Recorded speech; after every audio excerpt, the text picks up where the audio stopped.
أعوذ بالله من الشيطان الرجيم. بسم الله الرحمن الرحيم. الحمد لله رب العالمين الرحمن الرحيم مالك يوم الدين إياك نعبد وإياك نستعين اهدنا الصراط المستقيم صراط الذين أنعمت عليهم غير المغضوب عليهم ولا الضالين.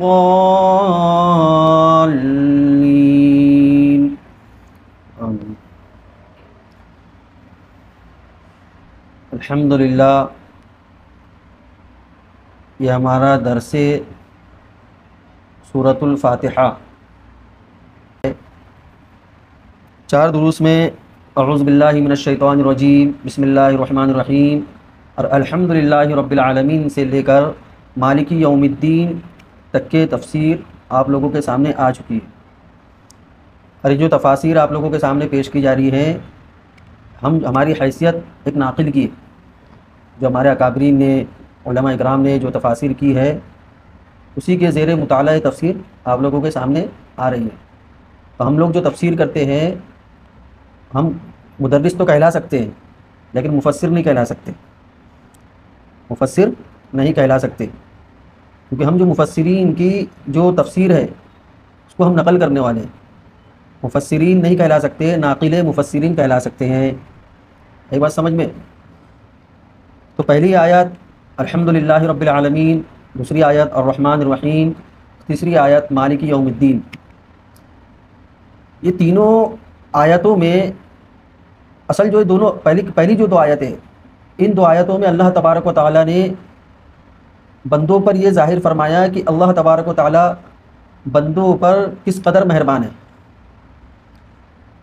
اللہ تبارک و تعالیٰ نے اپنی تعریف بیان فرمائی اور اپنا تعارف بیان فرمایا. اور آپ لوگوں نے دیکھا ہوگا کہ دنیا میں اگر کوئی شخص کے تعلق سے ہمارے سامنے اچھا تعارف آئے اور اس کی اچھی تعریف آئے جس کو ہم نے نہیں دیکھے، کوئی ایسا شخص جس کی ہمارے سامنے تعریف بیان کی جا رہی ہے، تعارف بیان کیا جا رہا ہے لیکن ہم نے اسے دیکھے نہیں ہے، تو جب اس کا اچھا تعارف ہمارے سامنے آتا ہے اور اچھی تعریف ہمارے سامنے آتی ہے تو ہمارے دل میں اس سے ملنے کا شوق پیدا ہوتا ہے. کیا پیدا ہوتا ہے؟ شوق پیدا ہوتا ہے. یار فلاں شخصیت کے بارے میں بڑا اچھا جو تعارف ہوا ہے، فلاں شخصیت کے بارے میں بہت تعریفیں سنی ہے، کاش کہ میری ملاقات ہو جاتی. امید جاگتی ہے، ایک امید ہوتی ہے اور ایک جذبہ پیدا ہو جاتا ہے کہ مجھے ان سے ملاقات کرنی چاہیے. تو ہمارے سامنے جب اللہ تبارک و تعالیٰ کا تعارف آیا، الحمدللہ تمام تعریف ہے اللہ کے لیے، اور پھر وہ ایسا اللہ ہے، ایسا رب ہے جو سارے جہاں کا پالنہار ہے اور وہ مہربان ہے، بہت مہربان ہے. اس کی جو ہے رحمت عامہ بھی ہے اور رحمت خاصہ بھی ہے. کفار و مشرکین، ضلالت و گمراہی میں زندگی گزارنے والے، بسر کرنے والے، ان پر بھی رحم کر رہا ہے، ان کو بھی رزق دے رہا ہے. اور جو اس کے محبوب بندے ہوں گے، نیک بندے ہوں گے، ان کے اوپر رحمت خاصہ میدان حشر میں یوم آخرت پر نازل کی جائیں گی. تو جب یہ سب چیزیں ہمارے سامنے آئیں تو ہمارے اندر ایک شوق اور جذبہ پیدا ہوا کہ ایسی ذات اقدس کا دیدار ہونا چاہیے، ایسی ذات کا دیدار ہونا چاہیے. تو جب ہمارے اندر یہ جذبہ پیدا ہوا تو اللہ تبارک و تعالیٰ نے گویا کہ آگے کی آیت میں ہمیں اس کا راستہ بتلا دیا. آگے کی آیت میں ہمیں اس کا راستہ بتلا دیا. اے انسانوں، اے میرے بندو، اگر تم میری تعریف سن کر، میری حمد و ثنا سن کر تمہارے اندر میرے دیدار کا شوق پیدا ہوا ہے تو پھر وہ شوق کو پورا کرنے کے لیے تمہیں کچھ کام کرنا ہوگا. اور وہ کام کیا ہے؟ وہ آگے کی آیت میں بتلایا گیا، ایاک نعبد و ایاک نستعین. تو ترغیب دی جا رہی ہے ایاک نعبد و ایاک نستعین میں کہ اگر تمہیں اللہ تبارک و تعالیٰ کا دیدار کرنا ہے تو اللہ تبارک و تعالیٰ کی بندگی کرنا ہوگا. اللہ تبارک و تعالیٰ کی بندگی کرنا ہوگا. دیکھو یہ ایاک نعبد جو ہے، نعبد کہ ہم تیری ہی عبادت کرتے ہیں، یہ عبادت کسے کہتے ہیں اس کی طرف میں آگے آؤں گا. ابھی اس کے متعلق 3 آیتوں سے متعلق اور کچھ گفتگو کرنے کے بعد عبادت کسے کہتے ہیں. ہمارے یہاں جو ہے نا عبادت کا جو معیار ہم نے بہت محدود کر رکھا ہے. بہرحال یہ تینوں آیتوں کے ذریعے سے اللہ تبارک و تعالیٰ نے بندوں کے اندر شوق پیدا کیا دیدار الہی کا، اور آگے کی آیت میں اس کا طریقہ کار بتایا گیا ہے کہ اللہ تبارک و تعالیٰ کا دیدار کرنے کے لیے اب ہمیں کیا کرنا ہے.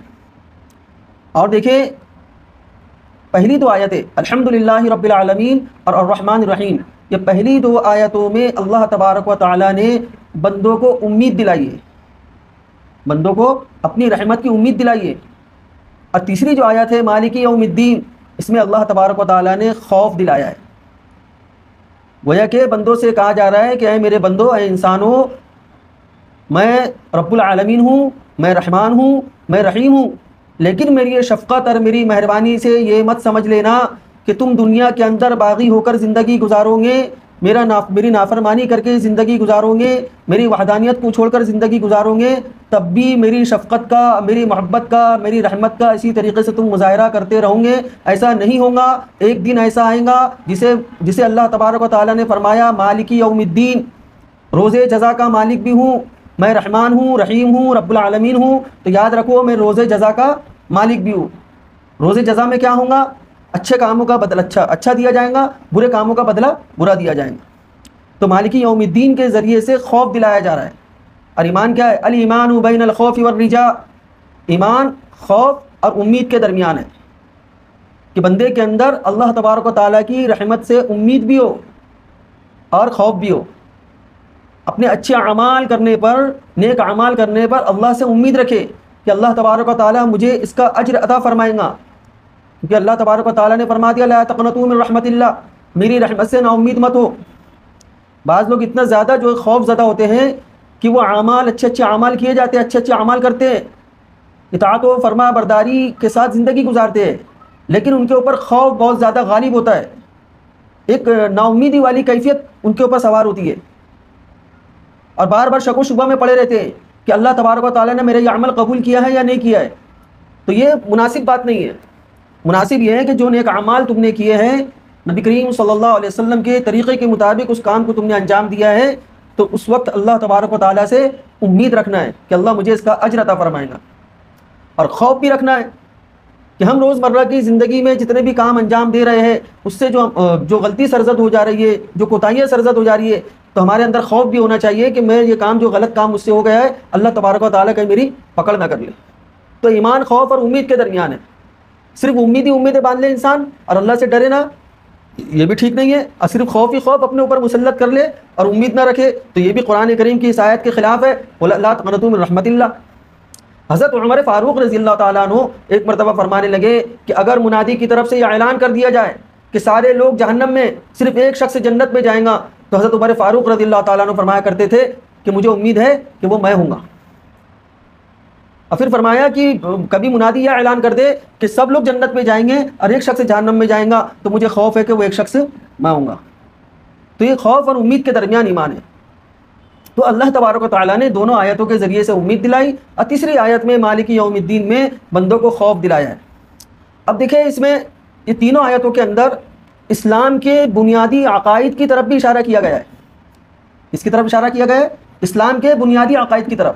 اسلام کے بنیادی عقائد کیا ہے؟ توحید ہے، رسالت ہے، یوم آخرت ہے۔ ان تینوں عقائد کی طرف اشارہ کیا گیا ہے۔ پہلی آیت کو لیجئے، الحمدللہ رب العالمین۔ جب بندہ یہ کہتا ہے الحمدللہ، تمام تعریفیں اللہ کے لیے، تمام تعریفوں کا مستحق اللہ ہے، تو جب تمام تعریفوں کا مستحق اللہ ہے تو کیوں ہے؟ تمام تعریفوں کا مستحق اللہ کیوں ہے؟ تمام تعریفوں کا مستحق اللہ اس وجہ سے ہے کہ وہ تمام مخلوقات کا خالق ہے، تمام مخلوقات کا خالق ہے، اور تمام مخلوقات کا رب ہے۔ اور جو ذات تمام مخلوقات کی خالق ہوتی ہے، جو ذات تمام مخلوقات کی رب ہوتی ہے، وہی ذات اس لائق ہے کہ اس کی عبادت کی جائے۔ اللہ کے علاوہ جب کوئی خالق نہیں، اللہ کے علاوہ جب کوئی رب نہیں، تو اللہ کے علاوہ کوئی معبود بھی نہیں، کیونکہ اگر اللہ کے علاوہ کوئی اور خالق ہوتا، اللہ کے علاوہ اور کوئی رب ہوتا، تو معبودیت کے اندر بھی وہ شریک ہوتا۔ تب اس کے رب ہونے میں کوئی شریک نہیں ہے، اس کے خالق ہونے میں جب کوئی شریک نہیں ہے، تو اس کے معبود ہونے میں بھی کوئی شریک نہیں ہے۔ تو یہاں پر وحدانیت توحید کی طرف اشارہ کیا گیا ہے۔ اے بندو، جب تم اس بات کو مان رہے ہو کہ اللہ ہی خالق ہے، اللہ ہی تمام مخلوقات کا خالق ہے، اللہ ہی تمام مخلوقات کا رب ہے، تو تم اس بات کو بھی مان لو کہ اللہ ایک ہے، اس کے وہی عبادت کے لائق ہے، اس کی ذات اور صفات میں کوئی شریک نہیں ہے۔ تو وحدانیت کا، توحید کا عقیدے کو یہاں پر پیش کیا گیا ہے۔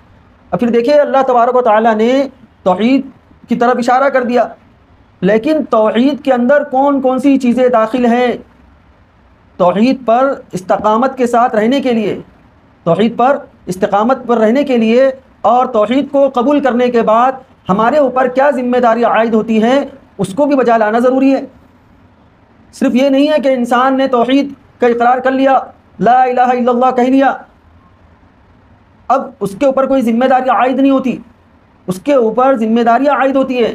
اللہ کو معبود حقیقی تسلیم کرنے کے بعد اس کے اوپر سب سے بڑی ذمہ داری عائد ہوتی ہے کہ جو وحدانیت کو اس نے تسلیم کیا ہے تو اس پر برقرار رہنے کے لیے، اس پر جمے رہنے کے لیے اب اسے کیا کرنا ہے۔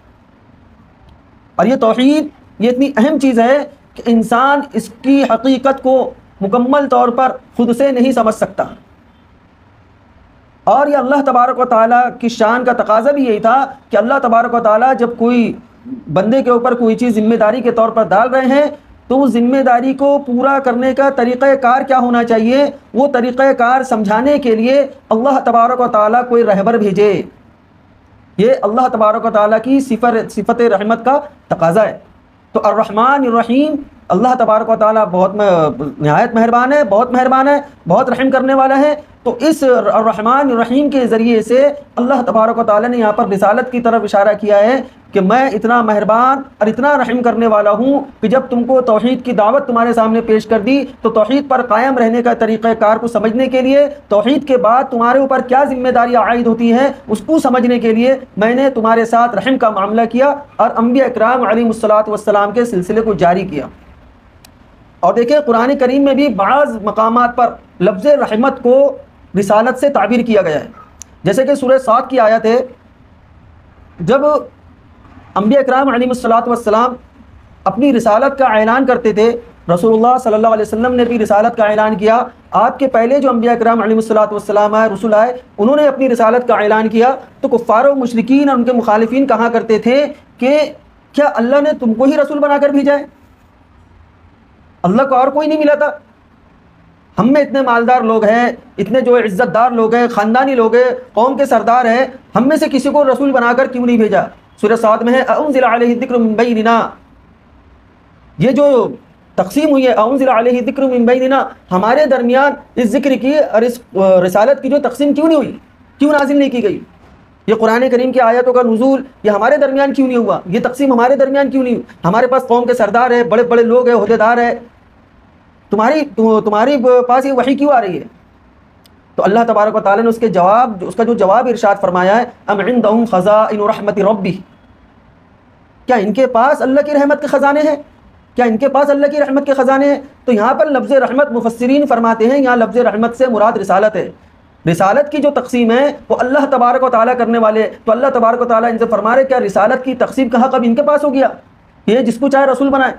ایسا نہیں ہے، اللہ تبارک و تعالیٰ جس کو چاہے رسول بنائے، یہ تقسیم اللہ تبارک و تعالیٰ کے پاس ہے۔ تو یہاں پر رحمت کا جو لفظ ہے وہ رسالت کے لیے استعمال ہوا ہے۔ تو بہرحال میں یہ عرض کر رہا تھا کہ الرحمن الرحیم کے ذریعے سے رسالت کی طرف اشارہ کیا گیا ہے۔ تو اسلام کے دو بنیادی عقیدے ہمارے سامنے آئے، ایک توحید، دوسرا رسالت۔ مالک یوم الدین کے ذریعے سے اللہ تبارک و تعالیٰ نے اسلام کے تیسرے عقیدے کی طرف اشارہ ہی نہیں کیا بلکہ وضاحت کے ساتھ اس کو بیان فرمایا ہے۔ یوم آخرت کا اس میں بیان ہے، یوم جزا کا جو دن ہوگا، قیامت کا جو دن ہوگا، وہی تو یوم آخرت ہے۔ قیامت کے دن لوگ جب قیامت برپا ہو جائیں گی، میدان حشر میں سارے لوگ جمع ہو جائیں گے، تو اسلام کے تیسرے بنیادی عقیدے کو یہاں پر واضح طور پر بیان کیا گیا ہے کہ توحید کو بھی ماننا ہے، رسالت کو بھی ماننا ہے اور یوم آخرت کو بھی ماننا ہے۔ بغیر ان کو مانے کوئی شخص مسلمان نہیں ہو سکتا۔ تو ایک مسلمان بننے کے لیے یہ عقائد بالکل لازم ہے۔ اب دیکھیے مالک یوم الدین کے اندر اللہ تبارک و تعالیٰ نے قیامت کا جو منظر بیان کیا ہے، روز جزا، قیامت کا جو منظر بیان کیا ہم نے بہت سنے بیانوں کے ذریعے سے، اور یہ مالک یوم الدین کے الفاظ روزمرہ ہم پڑھتے ہیں، روزمرہ ہم پڑھتے ہیں، لیکن ہم کو اس کا اندازہ نہیں ہے کہ قیامت کا منظر آخر ہوگا کیسے، قیامت کا جو منظر ہے وہ آخر ہوگا کیسے۔ نہ کبھی ہمیں اس بات کی توفیق ہوتی ہے کہ ہم کچھ دیر اللہ تبارک و تعالیٰ کے لیے اپنے نفس کو پاکیزہ کرنے کی نیت سے، نفس کے اندر جو معصیت کی وجہ سے، اللہ کے تبارک و تعالیٰ کے احکامات کو توڑنے کی وجہ سے جو دل کے اندر زنگ لگ گیا ہے، وہ دل کے زنگ کو کم کرنے کے لیے یا ختم کرنے کے لیے ہمیں کبھی توفیق نہیں ہوتی کہ ہم اس منظر کو یاد کریں۔ روز پڑھ رہے ہیں، نمازوں میں پڑھ رہے ہیں، تلاوتوں میں پڑھ رہے ہیں، روز جزا کا مالک ہے، اللہ روز جزا کا مالک ہے۔ قیامت کے منظر کو اللہ تبارک و تعالیٰ نے قرآن کریم میں جا بجا جیسا نقشہ کھینچا ہے، اس پر غور کریں تو اس سے ہمارے جو ہے اعمال کی اصلاح ہوں گی، اس سے ہمارے اعمال کی اصلاح ہوں گی۔ کیسے قیامت کا منظر کو کھینچا گیا ہے؟ اذا الشمس کورت واذا النجوم انکدرت واذا الجبال سیرت، جب سورج لپیٹ دیا جائے گا، اذا الشمس کورت جب سورج لپیٹ دیا جائے گا، واذا النجوم انکدرت جب ستارے ٹوٹ پڑیں گے، پہاڑ چل پڑیں گے۔ قیامت کا جو منظر ہوگا، قرآن کریم کہہ رہا ہے کہ سورج لپیٹ دیا جائے گا۔ سورج کے لپیٹ دیے جانے کی کیفیت کیا ہوں گی وہ اللہ تبارک و تعالیٰ ہی بہتر جانتا ہے، لیکن سورج کے لپیٹ دیے جانے کی وجہ سے سورج بے نور ہو جائے گا۔ کیا ہوگا جی؟ سورج بے نور ہو جائے گا، ستارے ٹوٹ پڑیں گے، ٹوٹ جائیں گے، جھڑ جائیں گے۔ سورہ انفطار کے اندر اذا السماء انفطرت، آسمان پھٹ پڑے گا۔ قیامت کے منظر کو اللہ تبارک و تعالیٰ نے بیان کرتے ہوئے فرمایا اذا السماء انفطرت، جب آسمان پھٹ پڑے گا۔ یہاں پر بھی ارشاد فرمایا واذا الکواکب انتثرت، جب ستارے جھڑ جائیں گے۔ واذا البحار فجرت، سمندر ابل پڑے گا، سمندر کا پانی ابال دیا جائے گا، ابلے گا، کھولے گا۔ تو یہ سب قیامت کے منظر جو اللہ تبارک و تعالیٰ نے قرآن کریم کے اندر جا بجا مناظر اس کے بیان فرمائے ہیں، یہ کس لیے بیان کیے گئے؟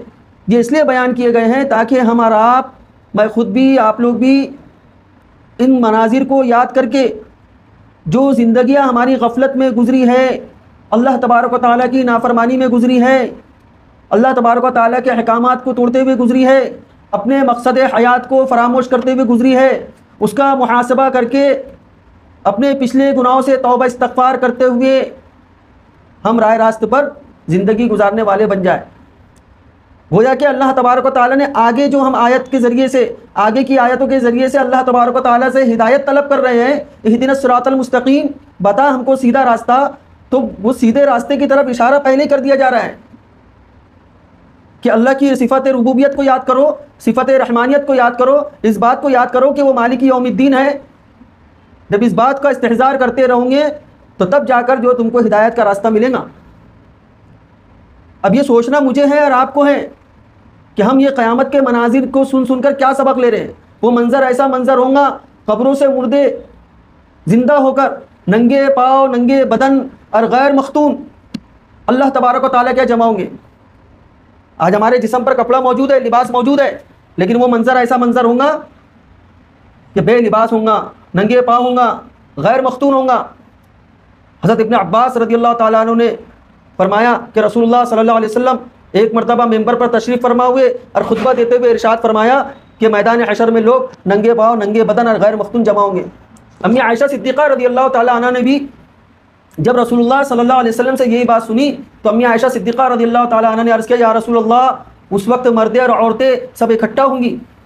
یعنی ان کو تعجب ہوا کہ ننگے بدن، پورے ننگے بدن ہوں گے، غیر مختون ہوں گے، برہنہ ہوں گے، ان کے پاس کوئی کپڑا نہیں ہوگا، اب مرد بھی وہاں جمع ہوں گے، عورتیں بھی وہاں جمع ہوں گی۔ تو آپ کو تعجب ہوا۔ رسول اللہ صلی اللہ علیہ وسلم نے فرمایا کہ معاملہ بہت زیادہ سخت ہوگا، معاملہ بہت زیادہ سخت ہوگا۔ یعنی وہاں پر معاملہ اتنا سخت ہوگا کہ برہنہ رہنے کے باوجود، عورتیں مرد اکٹھا جمع رہنے کے باوجود کوئی مرد کسی عورت کی طرف، کوئی عورت کسی مرد کی طرف نہیں دیکھیں گی، اتنا سخت معاملہ ہوگا۔ ایک مرتبہ اللہ کے رسول صلی اللہ علیہ وسلم نے یہی بات ارشاد فرمائی اور یہ آیت تلاوت فرمائی کما بدأنا اول خلق نعید، تم اپنی پہلے کی پیدائش کی طرف لوٹا دیے جاؤں گے۔ یعنی جس طریقے سے تم کو ابتدا میں پیدا کیا گیا تھا، کوئی کپڑا وپڑا پہن کے آئے تھے، کوئی ننگے بدن آئے تھے، غیر مختون آئے تھے، ننگے پاؤں تھے، ایسے ہی ہم کو لوٹا دیا جائے گا۔ اب ہم کو یہ سوچنا ہے، میں بھی اپنا محاسبہ کروں، آپ لوگ بھی اپنا محاسبہ کریں کہ قیامت کے مناظر کو یاد کر کے کیا بے نمازیوں نے نماز پڑھنا شروع کیا؟ کسی بے نمازی کے اندر یہ خیال آیا کہ میں نماز نہیں پڑھتا ہوں، قیامت کا اتنا خطرناک منظر ہوگا، چلو اب میں نماز پڑھنا شروع کر دیتا ہوں؟ کیا کسی نمازی کو خیال آیا کہ میں تو 5 وقتہ نماز تو پڑھ لیتا ہوں لیکن تجارت میں جھوٹ بولتا ہوں، تجارت میں دھوکہ دیتا ہوں، تجارت میں فریب دیتا ہوں، قیامت کے یہ مناظر سننے کے بعد اب میں تجارت میں دھوکہ نہیں دوں گا، تجارت میں جھوٹ نہیں بولوں گا، تجارت میں فریب نہیں کروں گا؟